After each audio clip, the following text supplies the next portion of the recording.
Hi everyone. I see people already joining the session. Let's get let's give some more minutes to those that might join slightly later.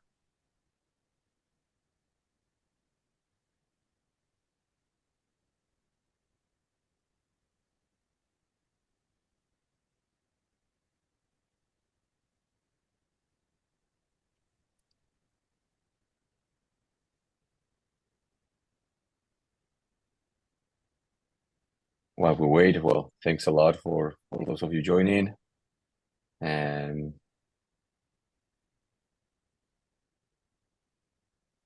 really looking forward to today's session and talking to Charlie and James. You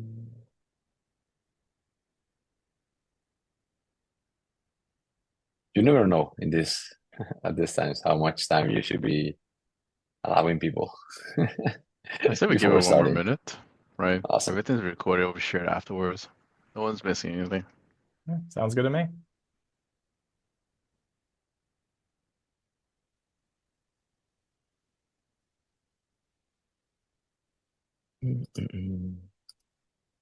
Fun question before we start. I still don't know the difference between a webinar and a podcast, but something we can discuss in a later date.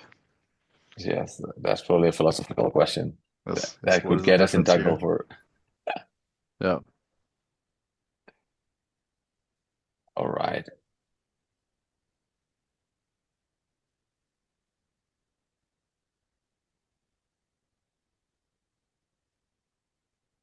All right. So let's get started.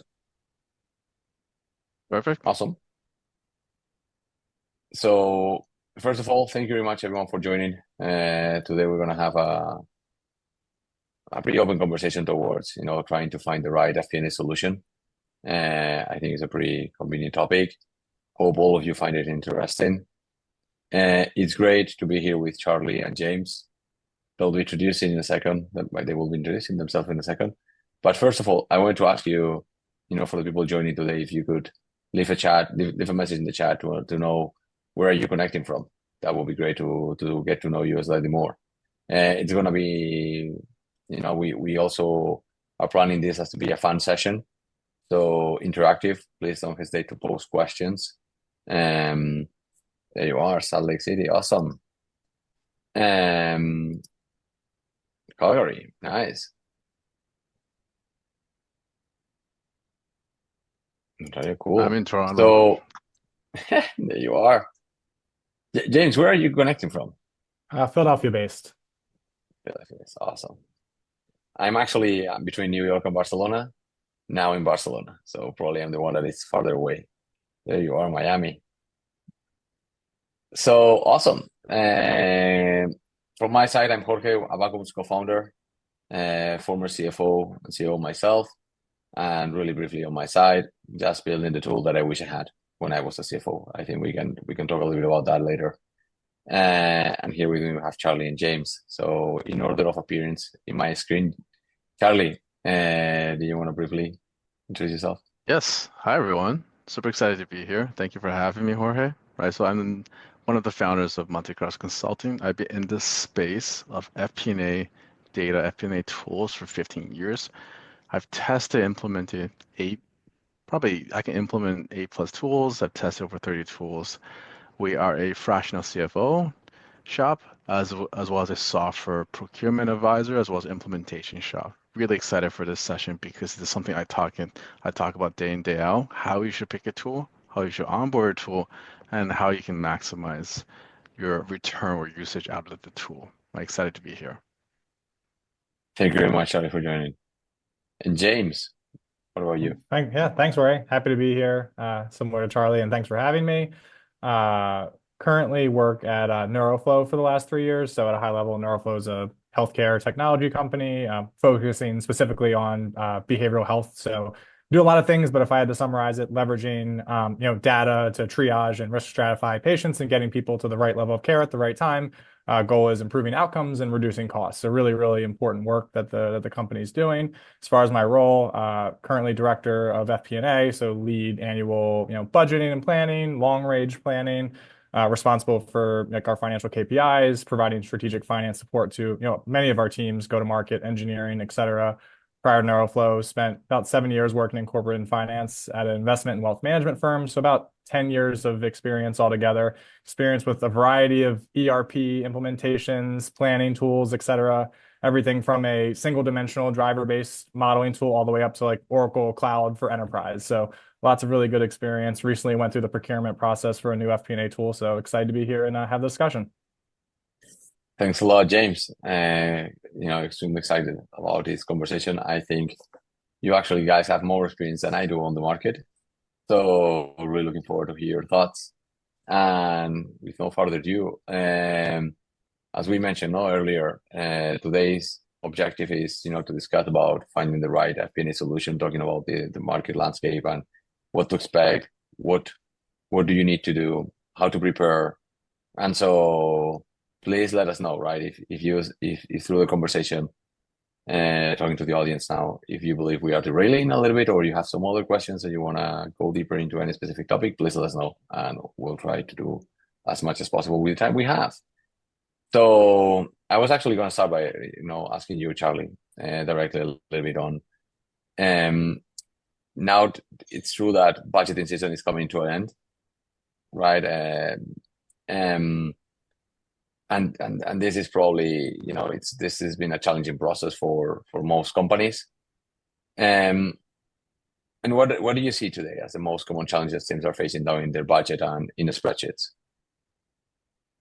Yeah, so before I get to that question, just for everyone, I think this is really exciting because we have someone from all different angles, right? So you have Jorge who's actually building one of these products, something that he wanted to have when he was running as a CFO, right?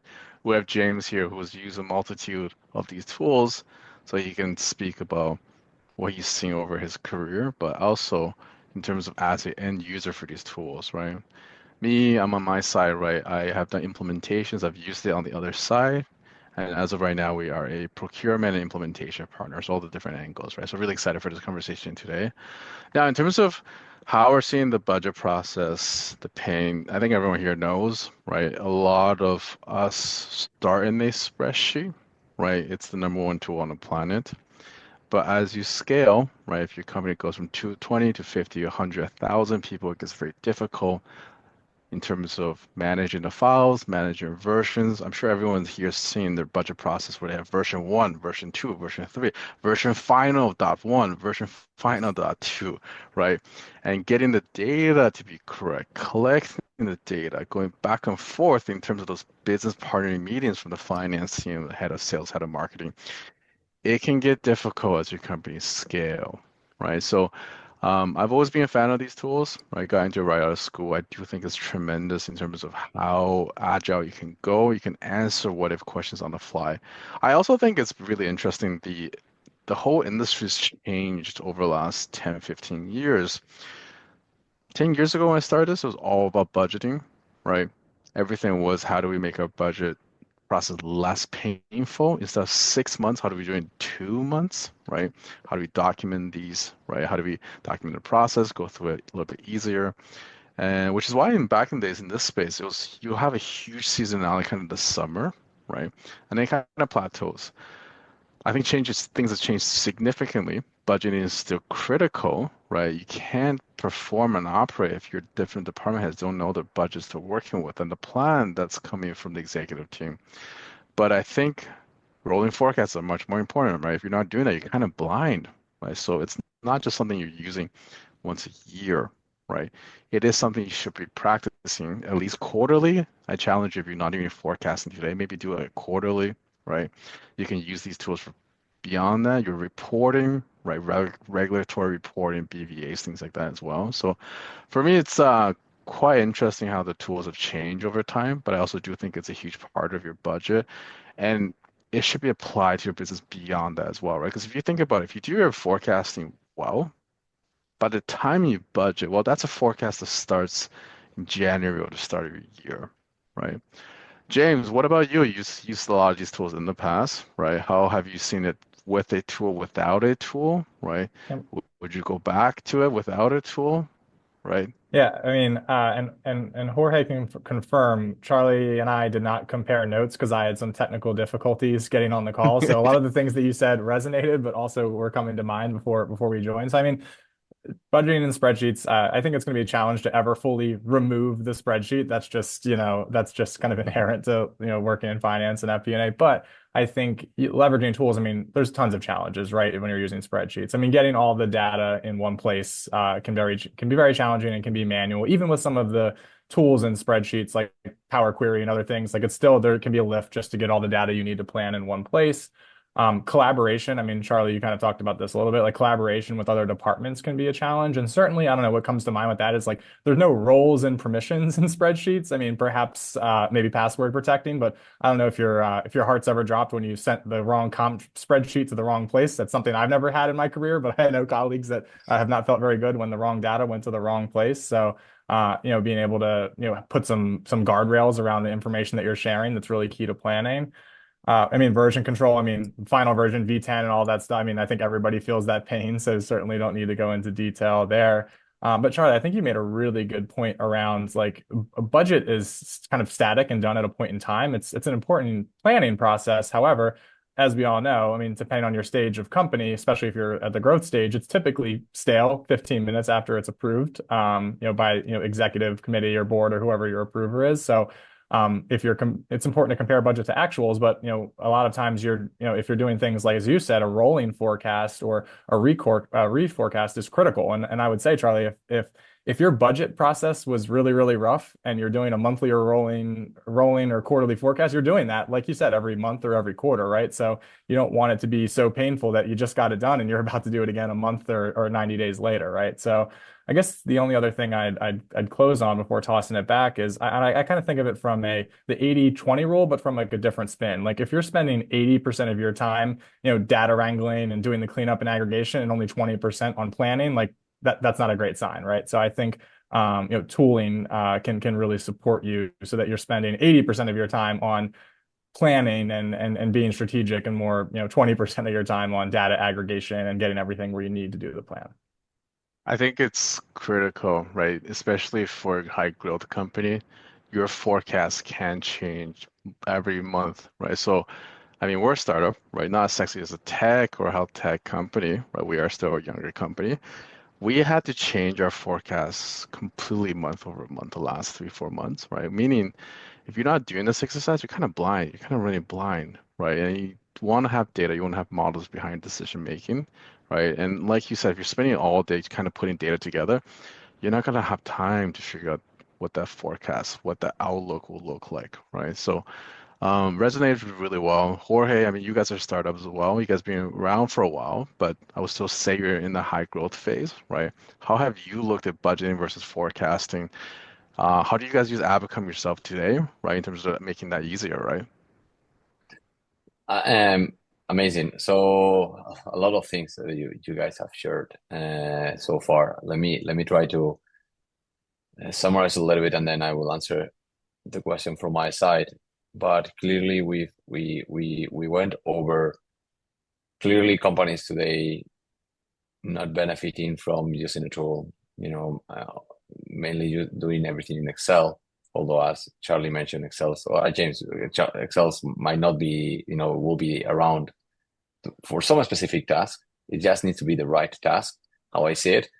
And, having the right tooling by your side allows you to be working more frequently on the forecasting, the budgeting, right? Do that faster and better collaboration, and therefore that companies are still mainly using Excel or Google Sheets are going to be facing those challenges because the company does expect finance teams to be moving faster. Why am I saying that? Because clearly today in Abacum, if you ask us which is your budget, I'm going to answer you, it's going to be our latest forecast. So with our investors, due to our hyper growth, as Charlie you mentioned, we are strictly looking into a yearly budget. So we are gonna constantly work on budgeting, depending on or forecasting, depending on how things are going in the market. One of the other lessons probably all of us learned in the last year is that the world changes so fast. No, we went from the 2020-21 low inflation, a low interest rate period, a lot of liquidity, to hyper growth interest rates, right? Never seen before, with what that drove into the market. And therefore you need to be able to move faster. You need to be able to move to support your business. And that's what we do internally, by using a tool, by using Abacum, be able to work on our forecasting, our rolling forecast, and be able to work on those different scenarios that at some point will become our official forecast, to call it, in a way, to separate it slightly from the budget, because it might have some nuances. And so that's what we do. And that's how are we using the current product, our That's product. a great piece. I heard something from the CFO of I'm Canadian, right? So in Canada, there's a big fintech company called Wealthsimple, and the CFO was doing a talk 2 weeks ago, really resonated to me. She said a company can only go as fast as the FP&A team, right? Because meaning as you move, these things need to be measured and compared, right? Mhm. It's like athletes, right? If you're not measuring how you're doing, you're not going to progress nearly as fast, right? But the FP&A team is constantly measuring, progressing, think about how we can get better. If you get more agile in that department, everything else comes in. Because kind of the FP&A team, we are the business partner of every different department, every team in a company, right? 100%. That's why our vision is to make finance teams the heroes in the organization. We truly believe we can impact, and we can really have an impact by helping companies make better decisions. And that, finance FP&A has a big say into that.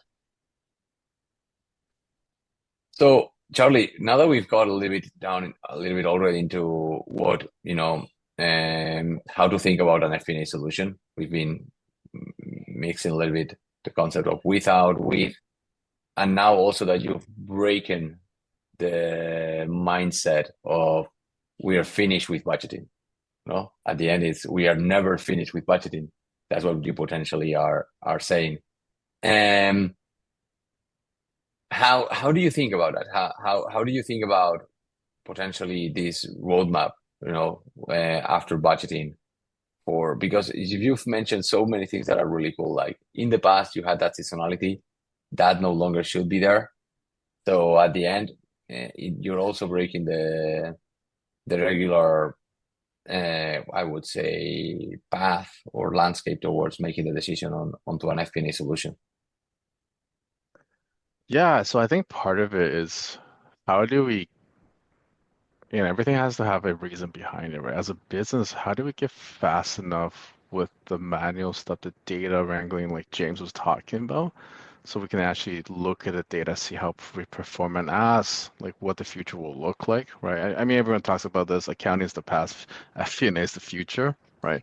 But if you are spending all day kind of managing data, you don't have time to look at how we did or how we're going to go in the future, right? So part of it, I think, is organizationally, where are we, right? Are you at the maturity to actually look at that? Because sometimes, especially for a really young startup, and we advise a few of them, you sometimes have bigger problems, right? Maybe cash collection is a problem, right? Maybe actually hitting those sales targets and actually be able to survive, right? Those are bigger problems. But once you have the maturity where you actually have the resources, and it's really important to start measuring how you're performing and thinking about how we look going forward in terms of planning, forecasting, resource allocation, then it's like that is the core focus so that we can go faster, we can spend less time on the manual tasks around data. Because if you think about it, if you took 6 months to do your budget, chances are you're not going to have the processes and data in play to be able to do a reforecast every month, right? Getting that data together, right? A lot of startups, when they hit that last month of the quarter where they have to do board prep, people comes to a halt because the data is not ready. Right? Everyone just stops their business trying to get data ready for the data room for 2, 3 weeks for that board prep, right? Now, if you're going to add to that, right, if you want to start planning and forecasting, if you don't have good processes, good systems, good tooling, good automation, good people, good ownerships, it's just never going to happen, right? Or else you don't have time for the actual business, right? So that's kind of how I see it, right? In terms of how we actually think about tooling, we can definitely dig into that. But James, you've been quiet for a while, right? How do you see it? What that Yeah. looks like, right? Yeah, I mean, happy to jump in. I mean, I think like when is it time for either a new tool for the first time or time for kind of to up level your tooling? I mean, Charlie, I think I heard you say maturity. Sometimes I think of like what's the trigger, right? Like what is the moment that says like, hey, we need to do this? I'll be honest, like thematically, and I think a lot of folks on finance and FP&A teams will agree, like there's never a great time to implement a new solution, whether that's FP&A or insert your other tool here. I mean, oftentimes bandwidth is limited throughout the year, not just during budgeting season. I mean, maybe avoid being smack in the middle of budget season or during the audit if you don't want to upset the accounting team for sure. But sometimes there's just really not a great time. But I think you have to ask the question, how limited are you in your kind of your current abilities? Like how big are the pain points getting? Whether it's manual workflows, whether it's inaccuracies, mistakes, things that happen. Like what's starting to break, I think is what comes to mind for me. And I think like really, really simple examples, if you're updating an analysis, you're doing your forecast and a simple change in your chart of accounts or adding a new product, so you start to see things break or you start to have issues. I mean, that could be a really simple sign that you're not at the scale you should be in terms of like your tools and your process and things like that. Or you get asked a question that like, you'd really like to be able to answer in a very, very brief and quick response. And you're like, I can answer that for you, but I need to get back and I need to do some of the work and then I can come back to you with that answer. I think there are triggers like that. And I also think it comes to mind whether you're budgeting in spreadsheets or an existing tool. I think we all work in tech or tech adjacently. Like there's something called tech debt, right? I think like that you can have tech debt in your model or in your tool, and you start to see these things start to break, and it takes longer, and you can spend less time on net new things because you're kind of going back and making adjustments and trying to keep the wheels on. So I think there's you start to know very quickly, and the signs become pretty obvious. It's just how long is that going to chip away before it's time to make a change. I James, I love it. Oh, sorry, Charlie. Go I ahead. was gonna a quick question, because you clearly you see, when things are breaking, that's a sign. You that have used different tools. If you were Mhm. to start on an early stage company, do you think that you would actually invest earlier on this tool with to try to avoid even to face these challenges? It's a good question. I think it comes back to what Charlie said earlier around like kind of where are you in like stage and maturity? Like what are your priorities, right? Like if it's runway management or hitting a very specific aggressive sales target or something like that, it comes back to priorities, right? To Charlie's point, the capital allocation, the winds may not shift in directions of an FP&A tool, but when you start getting asked questions about like durable growth and repeatable growth and like what are the KPIs and levers that can be pulled to kind of take you to that next step. I think that's kind of where I know we're going to talk about this later. Like what's the capital allocation question for something like that? What's the ROI on a tool like that? I think that becomes pretty clear. But I think again it goes back to what I was saying earlier around triggers. Earlier stage, it may be more manageable, like in a spreadsheet or maybe even like a earlier, smaller SMB market like tool, and those are out there. But when it gets to the point where the complexity, you can grow out of a tool just like you can grow out of a spreadsheet. So I think it's just being mindful of those triggers and making that kind of it's capital allocation, like you would make a other software CRM decision or a headcount decision. It's we're going to allocate capital for this exact reason. So I don't think the Awesome. calculus changes whether it's an FP&A tool or a CRM or a headcount or a staffing ask. Thanks a lot. Charlie, I interrupted you before. Oh, good. Oh, good. That's such a great question. So, even though I'm in the tooling space, I do think there should be a transition point. So, I have a lot of prospects that come to me and they're looking for a tool. And sometimes I dig into their business and I often tell them, like, I think you're a little bit too young, right? Especially, I think a lot of founders in the tech or tech adjacent were typically a sales profile or product profile. A lot of times there's almost like some peer pressure. Oh, everyone has a tool, right? Maybe we should get into a tool. And I often dig into what are you missing from your current process that you can serve, right? Definitely getting FP&A, getting data, getting your accounting, having a budget, doing your BVA is absolutely essential. I think you should do that every stage. But in the beginning, it could just be a part-time fractional CFO, right? It could be FP&A. It could even be sometimes accounting firms, like bookkeepers can help you do a little bit of that. But if you're really that early, it's really, I think, really the service for offering the product, the sales, right? And then once you start getting that maturity where the investment towards a tooling, the investments towards a seated CFO or something like that have a significant return, then at that point it makes sense, right? But I also love what you brought up earlier, James. Like, what is the pain? What is the trigger? Right? That's how most of us psychologically decide to change when something hurts enough that you don't want to bear that pain anymore, right? So when I work with a lot of prospects, that's often my first question, like, what is the reason behind this purchase, right? Can you get the information, the insight that you need today fast enough without it? If the answer is no, then okay, you truly do have a pain point. And sometimes throwing people at a problem is an answer.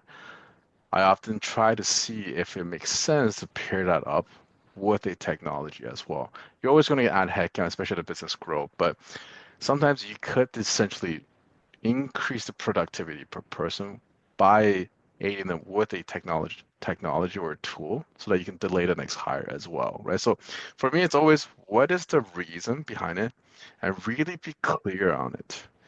And with that, you can also think about, is it externally motivated? Is it because investors want certain reports? Is it because you have to do IFRS versus GAAP reporting and it takes you forever to do it? Or is internal management, right? Is it to get accurate reforecasting, right? Be able to be more agile, be able to get the analytics. Because once you know the trigger point between external versus, sometimes it could be both, right? Now you can really define what are the requirements for this, right? Something I learned from my mental health coaching and personal coaching is like, what are your non-negotiables and negotiables? You can apply the same exact methodology in terms of shopping for a tool. Abacum's great. We're having this podcast or webinar here, but it's not perfect. There's no perfect tool out there. There's a tool for every occasion, for every pain point, for every stage of the company, right? So you're not going to get every box checked, but you should be able to get most of it checked, especially your non-negotiables, right? So for me, it's having a very clear understanding of why you need this tool, what do you need it for. If it can't cover certain areas, right? That's okay, right? Because if you want to cover everything, A, it might not be possible. B, it might be too expensive, right? Yeah, I mean, I would And just how do add to you, that. I mean, sometimes the negotiables and non-negotiables, I mean, they change and they can change quickly, right? Like, I think there are, I mean, to answer your question a little bit in a different way, Jorge, I mean, so there's some tools, earlier stage tools, kind of either single dimensional or single source of data. They connect directly to your accounting system and you can essentially forecast by trending your, financials forward with, some type of methodology. But, that doesn't include like you implement your CRM and there's really important data around leads or marketing opportunities or all these different things. Like if you're on a tool or you're in a spreadsheet that's only designed to, pull from your, accounting system of truth or source of truth, that could be a pain point, right? Like people are starting to ask questions about pipeline or leads, or that's an example of like a trigger or something that says, hey, like this was fine for where we were, but to use Charlie's language, it was negotiable. We didn't need that. We could download a report from HubSpot or Salesforce and augment that and kind of knock those two together. But when you start getting those questions more often, or those type of data points truly start influencing, your forecast in a meaningful way, sometimes it's just it becomes very obvious, like when you're hitting that trigger to purchase a tool or make a change to your forecast for the better and to scale I better. think that's great. I'm going to add one point, but I'll pass it back to you, Jorge. I think it's really important to think about where you are today, where you are 6 months from now, where you are about 2 years from now. And then you got to make sure that the system can grow with you during that time, right? Because I think everyone here knows these projects can be large, right? Both from a funding as well as a time perspective. Like James said earlier, there's no perfect time, right? So you want to make sure you pick something that works for you for the long run, right? and how do you guys, okay, we got to the point, we have the pain, we are at the point where we make the decision towards, going to look for an FP&A solution. How do you, what are the what is your success criteria that you're going to look for, making it more tangible, all the latest, all the recent, recommendations that we've made? James, maybe I'll let you start with that so that you Yeah, can yeah, I start can with jump in. yours and I can add my framework around it. Yeah. Yeah, yeah. I mean, I think there's some things that are kind of table stakes, things that you would expect, and regardless of stage, business model, et cetera. I mean, I think one theme, like there's a ton of solutions out there, probably more than there have ever been, and more popping up on a regular basis, which is probably a great thing for the kind of advancing FP&A and tooling and technology and adoption. I mean, that's great, but it can make it challenging to figure out exactly what you want to buy. And there's a bunch of different buckets. There are kind of the kind of traditional, like really requires like a professional service to help you, kind of put the tool in and to maintain it. There's the spreadsheet native, there's low code, no code. I mean, there's just a bunch of different flavors. So I think it's just kind of figuring out exactly what you're solving for, and also figuring out kind of what fits into your tech stack. So maybe I'll come back to that in a second, but I think that's an important consideration. Budget is table stakes, right? Like just like if you were going out to buy a car, if your budget was, $10 and you don't want to look at a $20 car. So I think Charlie, I feel like we've talked about this before. You have to be realistic in terms of kind of what are your negotiables and non-negotiables. I do think a business model is key, right? Like there are some nuances and complexities to your business model that like some tools may fit the bill and others may not. From a software perspective, a software company, SaaS business model perspective, there are things that inherently make that model differently than, retail or manufacturing. So things like, deferred revenue, ARR, like, customer acquisition, all these different things that are like the levers for the business. If you have a tool that just can't accommodate those, it's not a good fit. So that was certainly a buying consideration for us. I think, also kind of coming back to tech stack, I mean, we talked about this during our buying process. Like we recently, in the last few years, implemented NetSuite. And I think I've heard, I don't know if I think it's CJ from Mostly Metrics or Run the Numbers. Like there's a better chance that like the office carpet is changed before we rip out NetSuite, right? So, having a tool that's going to kind of play nice in the sandbox with your ERP and other tool and tech stack considerations, I think are really important. So there are kind of dozens of things that go into the buying process, but I think those are the kind of the big ones that kind of were front and center for us. And maybe the last thing before I toss it back over to Charlie is one of the things that was really important for us is we're a hands-on team. Like we want to have ownership of the tool, so that no offense to kind of Charlie and the consulting or advisory partners, but if something changes in my business, I don't want to have to call Charlie to update my model. Now there are some firms that like that's part of the total cost of ownership, and maybe we'll talk about ROI in a little bit, but that's we want to be nimble and we want to own our tools. So there were solutions that we looked at that were great and robust, but they would have required frequent intervention from some type of advisory or professional service, which can be great for some firms and just wasn't a great fit for us. So No offense taken. My goal is to have you be happy with the tool, right? Because the happier you are, the better the partnership, right? I'll get dividends in some sort. It could be referrals, it could be future phases, right?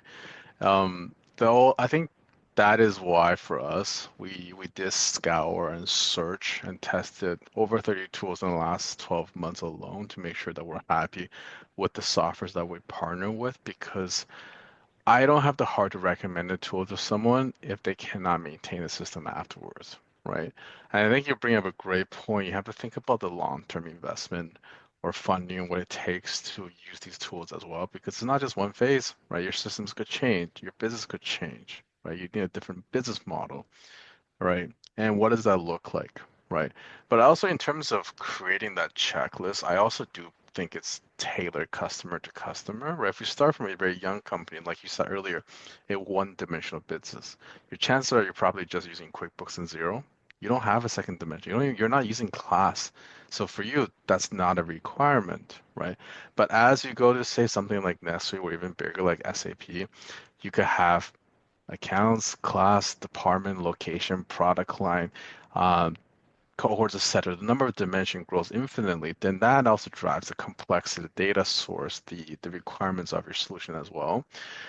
What I always start again is starting with what is the problem you're trying to solve today? If you look at your whole workflow process, what are the outputs that we need, where we should go to, not what we need today, but where we should go to, right? Is it to be able to do a monthly forecast? Is it to be able to streamline certain reports? I have a client before us, it was earlier this year. It took them 4 to 5 weeks to get the reporting out each month because they had different ERPs for different locations across multiple different regions. They just didn't have the process of tooling. Well, if it takes you 6 weeks to understand how your business is doing, you're taking 6 weeks to course correct. By the time you know how the business is doing, that last month is already gone. You couldn't have fixed it, right? So if you know where you need to go, then you can work backwards. What are the people involved? That tells you the number of user account you need in tool. That also tells you if you need permission, if you need security, if you need workflow, right? Smaller companies to finance users, you probably don't need a workflow. You probably don't need data permission. Coca-Cola's of the world, you have hundreds, thousands of users. You need a workflow. You need to be able to manage all this stuff, right? You need security around it, right?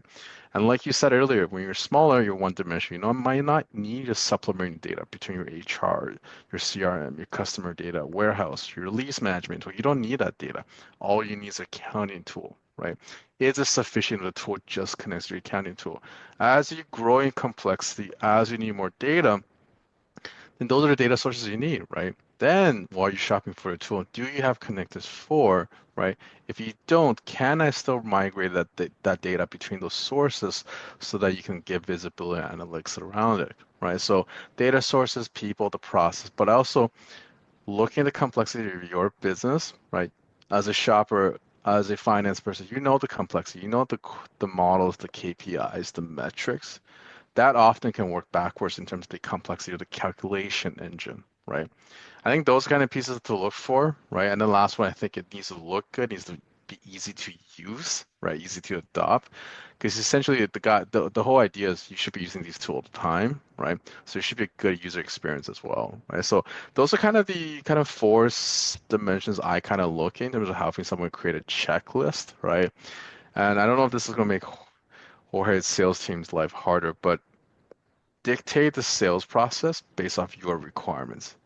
If you don't come prepared, the sales team are going to put you into their process. You have to shop for your own tool. These are long-term investments, meaning you have to de-risk and make sure you get every question, every area de-risk and answer for yourself. And if you come prepared with your checklist, you can get the software vendors to work with you to give you demonstrations, workshops to answer those, right? I actually think, Charlie, totally the opposite in a sense that it makes our life easier. Because if prospects come prepared, they've already, they probably thought about this. And some of the challenges we face with some of those customers that are less prepared is you find challenges regarding, do they have the data ready? Do they have their systems ready to be using tool? Do they have an executive alignment? That is something that you and I have discussed before, right? So there are certain topics that, although the sell process might look like it's easier, at the end, all of us here are to have happy customers. No, we want to have happy customers. If not, it's well, you put a lot of effort on hiring on signing a customer, but then if they leave, it's a pain. And probably it's because potentially they were not ready, and so you don't manage to onboard them in a way, right? Or you put a lot of effort into that onboarding process. So I actually think that if prospects are prepared, if they thought about all those things, yes, maybe the sales process is slightly more difficult in a way, but at the same time, if you sign them, you have a really high certainty towards this is going to be a great onboarding. This is going to be a great happy customer. I guess I would just add to that briefly. I mean, I think we went through a pretty lengthy evaluation process, had a bunch of different conversations, but when we got to our short list of vendors and folks that we were potentially excited about partnering with, our last conversation actually wasn't a sales conversation, right? Like we asked to speak with implementation, delivery, like folks that are going to be kind of key to getting us kind of successful on the platform. And there's I think maybe another intersection, Charlie, I don't know if you mentioned this, but I know we've talked like time to value is a really important concept. So we wanted to have like really strong conviction in like the implementation and delivery teams to kind of get us kind of up and running, and the folks that have been closest to the data and closest to the level of maturity as an organization to understand, and we were transparent. We're like, we're really, really comfortable, with everything that we've done in NetSuite. Like we've built out a really robust environment in NetSuite. There are still some things, that we're doing, maybe in our CRM, or there's some other areas of our business that, if NetSuite's 99% of the way there, maybe our environment over here in our CRM, or maybe our product, maybe something over here is more like 80%. Is that 20% gap going to be prohibitive to us having a successful, launch and using the tool the way that it's intended? So I think some of those conversations kind of were the decision-making type conversations. It was actually, our decision wasn't made in like the early on sales process. It was really when we were having conversations about true like implementation and like the ability to deliver kind of exactly what you're solving for. So I think that's key. And I would recommend anybody that's in a buying or procurement process, like I think your last step, the last box that you should check is feeling really strong conviction about the kind of implementation and delivery. Awesome. That's a great Thanks a lot. point. I think that's opportunity to sell myself. It's I think it's as important, maybe a little bit biased because I do run a PS shop, right? PS for professional services. I think it's just as important that the resources that's going to be working with you can understand your business, because there's multiple ways you can skin the cat, but you want to design the solution so that it works for you long term, right? Because I've seen a lot of clients where I've also done DIY projects where we kind of coach them. I've seen a lot of times they kind of just carried their problem from Excel into their new tool, right? It might be a little bit faster, right? But you're going to run into a roadblock fairly soon, right? Are your data set up properly? Is it clean? Maybe it's a process engineering issue, right? So absolutely, I think I agree with that. During the sales process, ask who you're actually going to be working with. It makes a world of difference, right? So, guys, we are actually slightly over time. What we had for the discussion, we're going to have 5 to 10 minutes for questions. We have a couple of topics to cover still, like ROI that James mentioned, but I wanted to make sure that at least I gave the audience the opportunity to ask any questions you might have. If not, as I said, we can cover slightly. We have a couple two topics and a few minutes left. So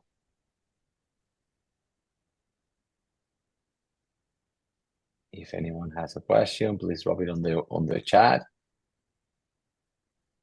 In the meantime, I'm gonna make the use of time. So and James, you asked a lot about, you mentioned ROI, right? How do you look about it? How do you look at about the ROI on an FP&A solution? Yeah, I think, excuse me, I think I approach it the same as I do with any other vendor or any other type of kind of capital allocation decision. I think of things in terms of like the total cost of ownership framework. It's really getting everything down kind of on the page, or for the finance folks, in the room on the call in the spreadsheet.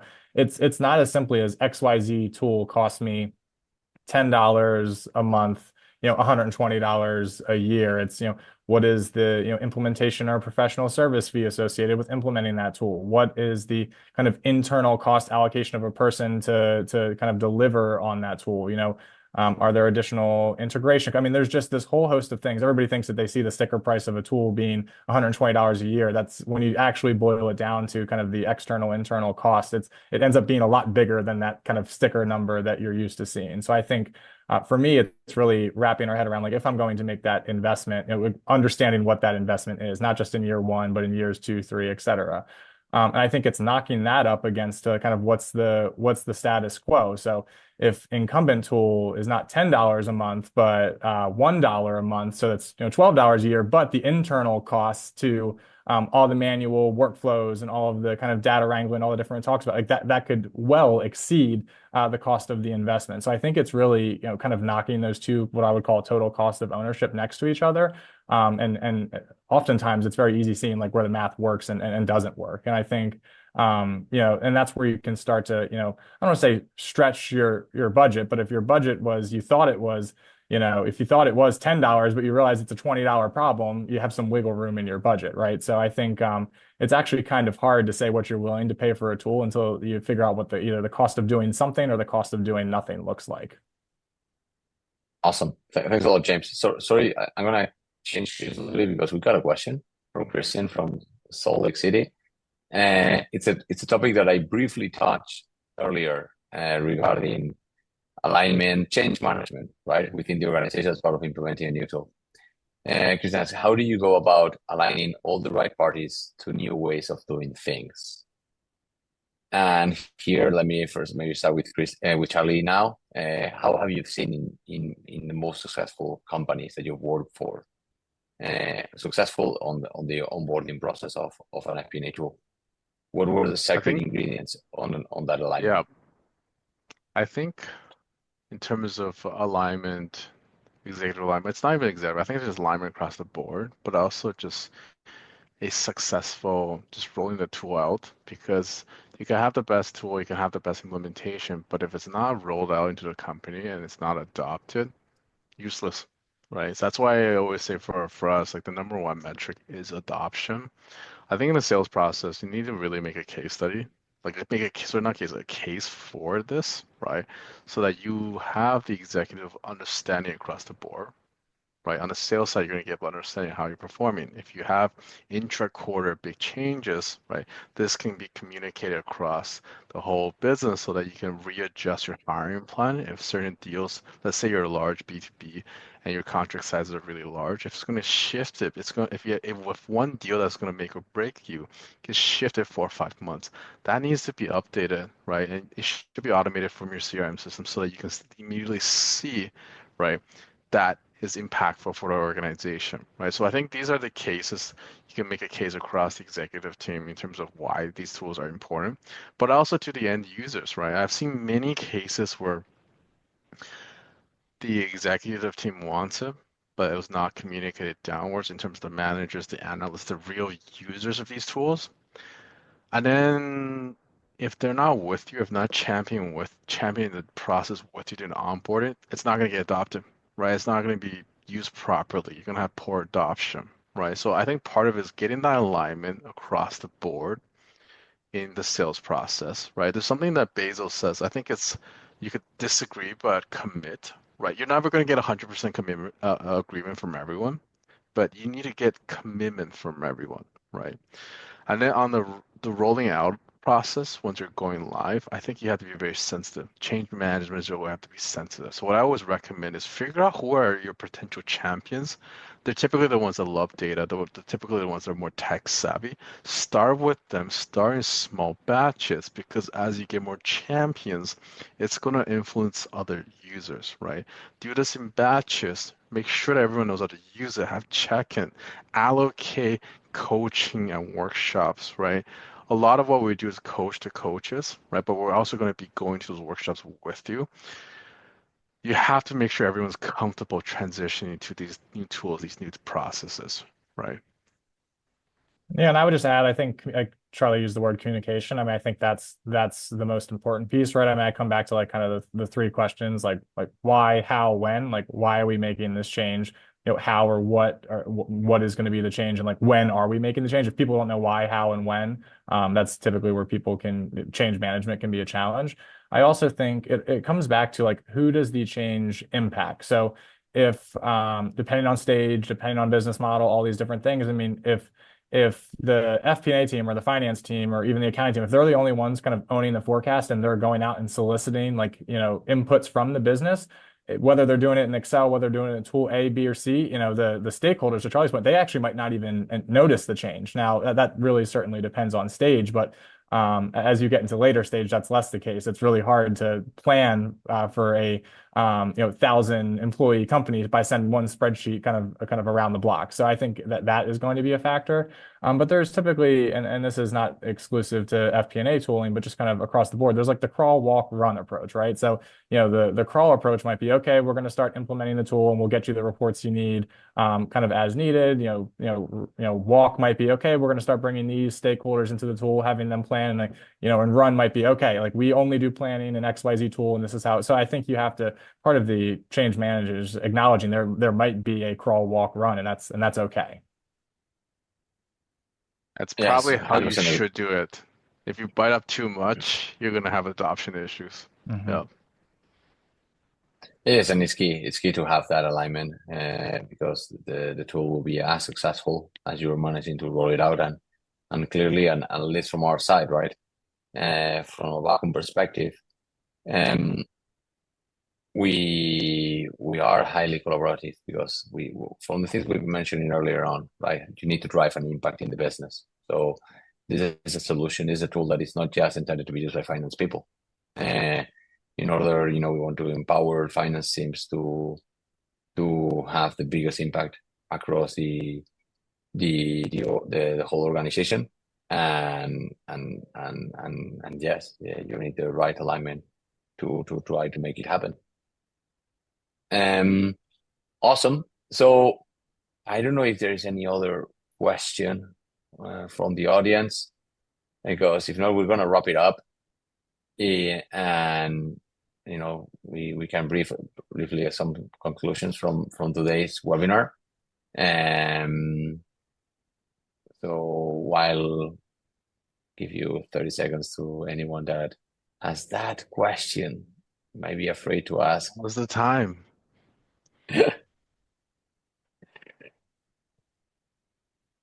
All right. So from please, James, Charlie, interrupt me, right? I think we had today a really good conversation. It was great from how Charlie, you started by breaking the regular mental framework that some companies might have. Okay, budget happens once a year. Today, best practices are pushing companies to do this more often, right? And which is key. Then, as James highlighted towards, that pain or that initial trigger that can pinpoint towards, okay, maybe it's a time for you now to look for a solution. And then we shifted, well, we drifted towards understanding who you are, assessing who you are, what systems, processes, expectations, in order to be able to go out there and look for the best tool possible. Do your homework. I love it. Come prepared to the sales process. And then, yes, once I do think these tools can be highly valuable. It needs alignment internally for sure, but from what I've seen from customers today, I was talking to Richard from Rapid SOS, great company out of the Valley. He mentioned that if Abacum were to disappear today, he would need to hire 2 or 3 more people, and probably would not be able to move as fast as he does today. So that's what comes to mind when someone mentions ROI. I don't know, Charlie, James, if there's anything else from your side that you think is worth highlighting. I think I have a whole list of these. This one that I'm very close with. They're a tech company in Toronto. They do hardware and software. They're called Touch Bistro. And what it used to do is take days, right, a week to get your reports out. These things could be instant now, right? It might sound like not a lot, a week, but I always think about it as like it's a whole quarter of a month, right? The whole idea is getting visibility so that you can react faster. The other piece I've also found is it's a great process to do an audit of your data as well. I'll try to wrap up this quickly, but I actually had a client from 8 years ago. They used to put entries towards a department 00, but all the executive teams used to look at different departments except 00. It was only when we took the data out that we realized there was a disconnect from the accounting team and everyone else. For a decade, they didn't know there was cost in the department, so the company was less profitable than they expected, right? So these are things that you can have impactful change, right? And you want to have that in your business, right? I mean, the only thing I'd say really briefly is I think for me it comes down to like its ratios, right? The ratio of spending more time gathering all of the inputs and being able to plan when that's out of balance and out of favor in the wrong way. I think that's a telltale sign or a trigger, as I used earlier. Or if it's, as to Charlie's point, if mistakes are piling up or misstatements or just different things that kind of cause challenge, friction, et cetera, as the ratio of those goes up to like things being smooth sailing, I think that's another kind of telltale sign that, perhaps technology or a vendor or someone can kind of help you resolve that problem. So,